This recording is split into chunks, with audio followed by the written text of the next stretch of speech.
welcome to the day 2 of the challenge. The goal for today is to achieve smooth transitions between colors. So I started by covering the whole miniature in dark blue paint as a base for shading later.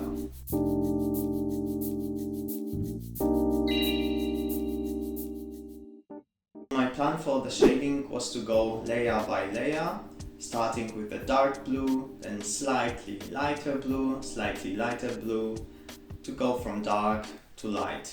I wanted to test it on just the one part of the miniature, the shoulder plate. I was going too fast. I had too much paint, too much water. I didn't wait for paint to dry, and what you might expect it to happen happened. The colors started to melt together, the paint spilled over, and I needed to start all over again.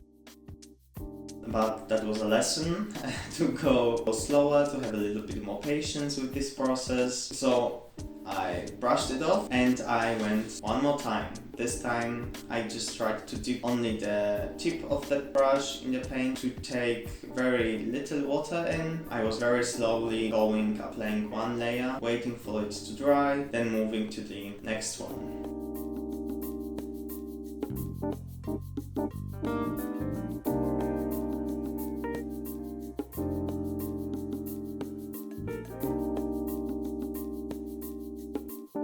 And here you can see the results. It was much better than day 1, so I could see improvement in this aspect, and I decided to do the rest of the miniature in this style.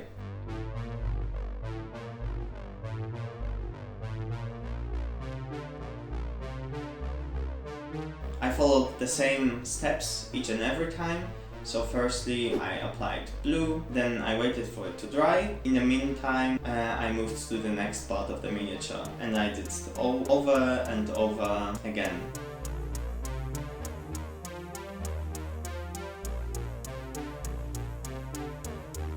The miniature that I have painted is pretty dark, and I only tried to put highlights on his mask, on his shoulders. I wanted to guide the viewer attention to this part of the miniature.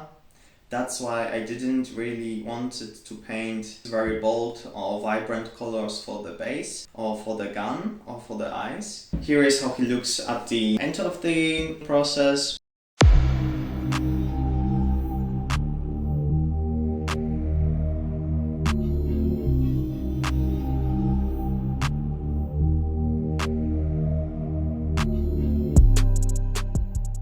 To be honest, it was a tedious process. Day 1 was very intuitive for me. I didn't have to worry about the processes, about blending. I was just slapping paint on where I wanted it to be. I think it has much more character because it has this more dynamic pose. Although it's the same miniature, it just expresses the feeling a little bit more. Day 2, I really needed to focus very much on the process of shading. I was still struggling to achieve this blend, to achieve this effect. Nonetheless, I think I have achieved what I wanted. If I'm going to do it more often, I will be probably more comfortable with this shading method and I will be able to use it more freely.